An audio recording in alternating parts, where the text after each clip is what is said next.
And I didn't say this about the Big 12, but one of the things about their media deal, there's a clause in that contract that allows them to add teams.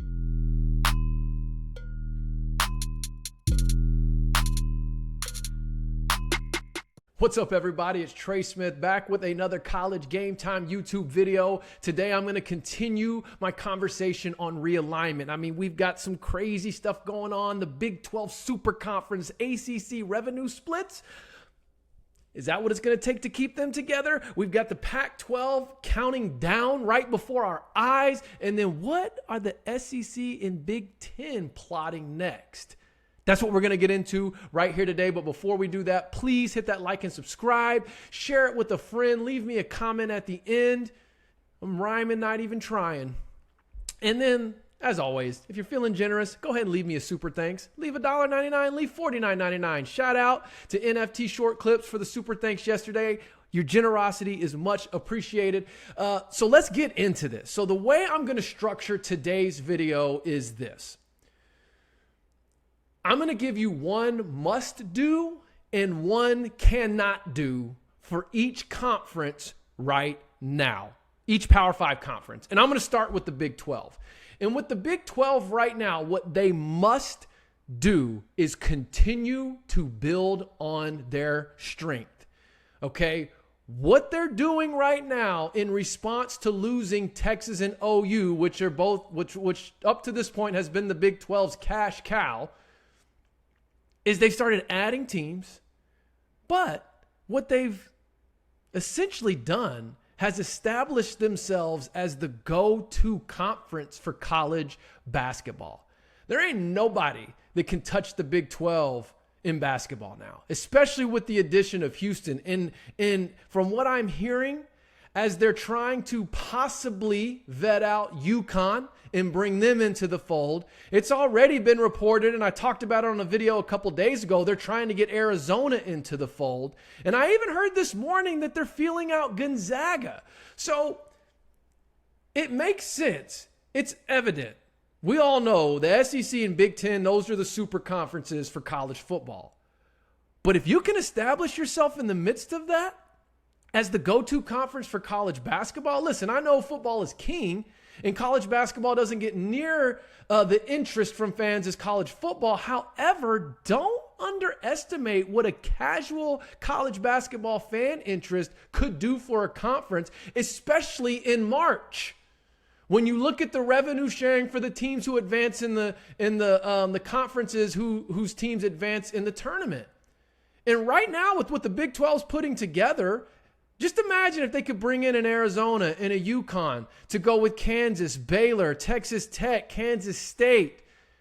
I mean, Houston. You're looking at a conference that could field 7 to 8 Sweet 16 teams year in and year out. Iowa State, maybe even more. I mean, top to bottom, that is the best basketball conference in the country.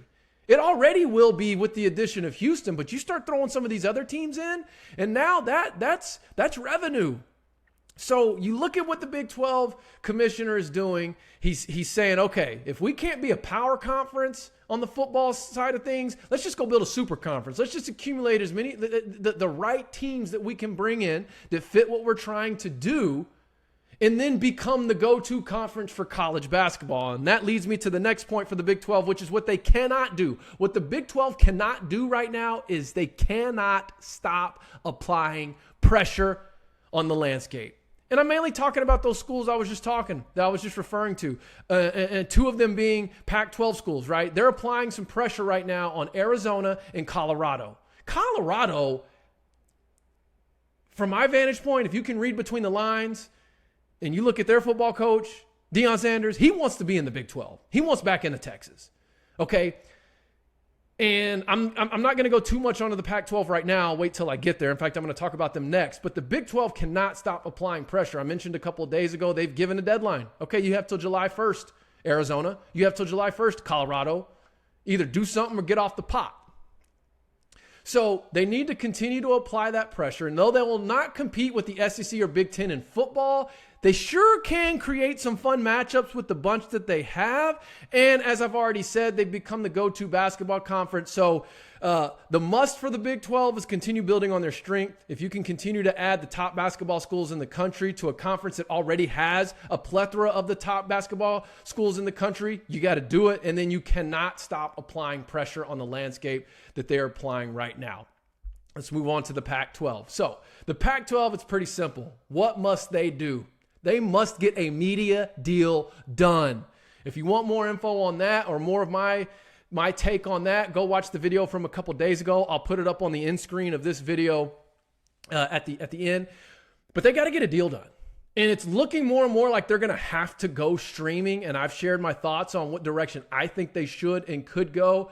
But they have a verbal commit from the presidents of each university that they will stay intact pending the numbers of the media deal. And what they cannot do, and listen to me very closely, Pac-12, you cannot lose Colorado. They have become your biggest leverage negotiating piece with the addition of Deion Sanders, a.k.a. Coach Prime. That guy, in and of himself, what he has done and what he's going to continue to do for however long he remains at Colorado, he's going to bring a lot of interest to that program and to the conference that his program is playing in. You cannot lose that on the football side of things. You also can't lose Arizona. That would just be a shot to the gut for your basketball presence. But I'm telling you, it's like you lost your two bell cows, you lost your two horses in USC and UCLA. And then Deion Sanders just falls in your lap. And now you're about to lose him. You cannot lose Deion. You just can't. So you must get a deal done, Pac-12, and you cannot lose Coach Prime. Let's move on here to the ACC. The ACC, they're not as quite of a move and shake position like the Big 12 is doing and like the Pac-12 definitely is in.